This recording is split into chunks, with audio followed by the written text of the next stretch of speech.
Tatsat, Vande Mataram. Distinguished dignitaries, respected guests, and my dear student friends.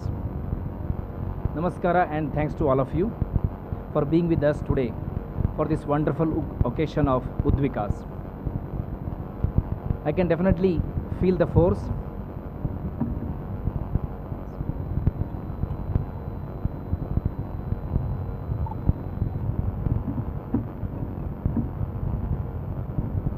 So namaskara to everybody. Also for being here with us, I would wish to congratulate you. Hardika Abhinandanagalu. I can feel the force in the air, or rightly the Josh in the air. YFS is a volunteering organization. It is a force that is set in action. Youth for Seva will become younger and younger with all of you joining us and strengthening us and the communities around us. Special thanks to Dr. Venugopal sir, who is with us. He is the Vice Chancellor of Bangalore University, and also our dear friend Madan Padaki, also Youth for Seva advisor, and also all the distinguished panelists and guest speakers who will be with us throughout the day. Today is going to be one such day due to your presence and wisdom upon the young force whose energy shall be channelized to make the change we all seek within and around us. Let me ask a quiz just to check. How many of you have seen the blockbuster Hollywood movie Titanic? Anybody have seen? Okay, good. So I'm not yet the old generation. So if you remember that movie, the final climax in the last few minutes of that movie, right? As you all know the story, the Titanic, it is a shipwreck story and it's a love story about Jack and Rose, played by, you know who? Who played Jack? Leonardo DiCaprio and Kate Winslet, right? So the ship wrecks and then Jack, he just drowns and dies. But his love of life, Rose, played by Kate, she goes on to live till the age of 91 and has a natural death in the end somewhere in the 90s. And then the movie ends with that heroine joining the hero in the heaven. And when she goes to heaven, it is not that she enters as a 91-year-old lady joining. It is actually she's the 19-year-old Rose at the same time when she saw him last time. And even the Jack who is waiting has also not grown old at all. He is also in his around age of 20 or so. And as you know, it won many Oscars and it is a timeless classic. People are seeing it. Millions of people watch it. Why? What is so appealing in such a movie? As you can imagine, it is about a story of being in love and being in the heaven and living happily ever after with your loved ones. And if you think deeply about it, yes, that is the real desire or the real reality that we all aspire to be, isn't it? Anyway, I mean, if you think about it, what is the other alternative? The sufferings.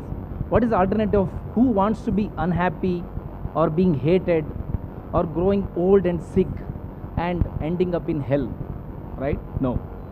So being young and being in heaven with your loved one is the ultimate utopia that we all aspire to be. It is the utopia of the whole human mankind, that we all strive to that perfection, to this happiness, to that knowledge state, that you want to be forever young, spirited youth, having all the strength. But if you think about it, right, it looks like a pipe dream. It looks like a pipe dream that we really don't live forever. Definitely we don't live forever as young. And also, as for all we know, there may not be any heaven up there in the clouds, nor we can guarantee there will be no love failures or breakups. I am sure some of you might have already experienced a few. Still there is hope. Still there is hope because you are deservedly lucky. You are young and you are born in this special land, Punya Bhumi, Karma Bhumi, Bharata. This land has so many inspiring men and women who have shown us the way that it is indeed possible to live young forever Make this earth a heavenly place and happy being with your loved one always. Just you take the case of Vivekananda. He was also of around same age like most of you when he set out the dream, when he set out the journey to realize his dream. And his dream is also no different than what I showed the Titanic climax movie of, forever being young, immortalizing, and then, be there up always. But he thought the path it is to seek God. Why? Because if I can realize God, then I can be also like God, omnipotent, omniscient, omnipresent. So if you really can get God, then obviously you can get whatever that you want, whatever you want to be. So he goes on that journey throughout Bengal and all, asking directly people, have you seen God?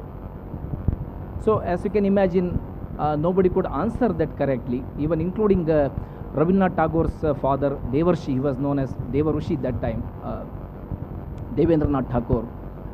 And he also says, no, you have got beautiful eyes. You should meditate more.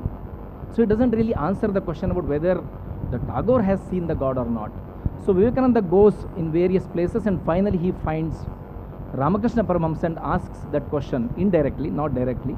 And Ramakrishna, knowing the heart of Vivekananda, he answers that yes, I have seen God. In fact, I can see God much more clearly and much more vividly than most of you that I see. So my experience of God is much more crystal clear than seeing all of you.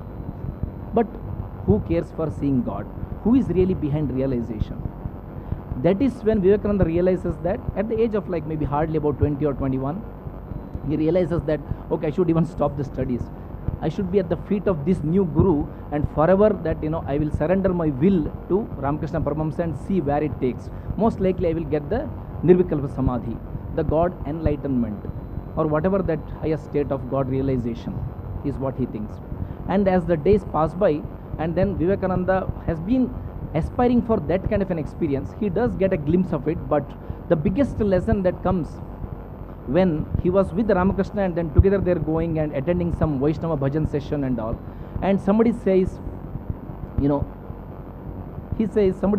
should show compassion to poor, we should show compassion to the needy ones, and also we should do some charity. Look at them, show the pity, show the compassion.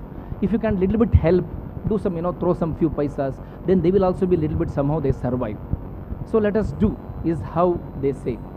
Ramakrishna takes such an offense and he retorts very solidly, saying that, who are you to show compassion? You wretch, who are you to bestow? Who are you to show grace? No, no. It is compassion to jivas, and it is not the compassion to jivas, but serve them as Shivas. Vivekananda witnesses this experience and many such experiences, and then internalizes it, and then he says, yes, God has manifested as this universe and all being in it. He only has become all these beings. If I can thus look upon all persons as Shiva, who am I to show hatred or anger or even arrogance, or for that matter even kindness to them? Seva to Jiva as Shiva, or service to Daridra as Narayana, my heart is purified thus, and I myself is also part of the God himself that I am seeking. So the key to Vivekananda's understanding is about all expansion of the definition of love to include one and all. And when you expand your heart to include all who believe, when we include all of them who we believe they are in the darkness, they are kind of downtrodden, they are the have-nots, and they are the miserable, they need desperate help, then you bring the light to them. And in that light, you realize that they can row much faster to the safer shores. Not only that, they can also help the rest reach that shore faster and much better than what we set out for. So Vivekananda says, make such an expansion as universal love. Make the opportunity to serve all with love and joy. Then God has already realized through you. You have achieved the perfect unity of those three things I said in the beginning. That is, getting heaven on earth, being young, and being in love with the loved ones. Why? When you are in love, the time stops and you don't age, obviously. So the trick is to expand the love to one and all, serve all of them with love and with joy. Then you will realize that ultimate dream. So Vivekananda is showing such a path, and that's why he is epitomizing as the youth icon of all of India, for that matter for the whole world. So now January 12th is celebrated as the National Youth Day because he represents the youthness. Just to think who he is, just to contemplate who he is the first saint who was very young and also brave. He is the brave and young, the youth saint who kind of realizes the immortality through the service with love. He is the first brave and young saint who also loved this country very dearly. The first patriotic, brave young saint who left the country for the foreign lands. And he left the country for the foreign land to make money.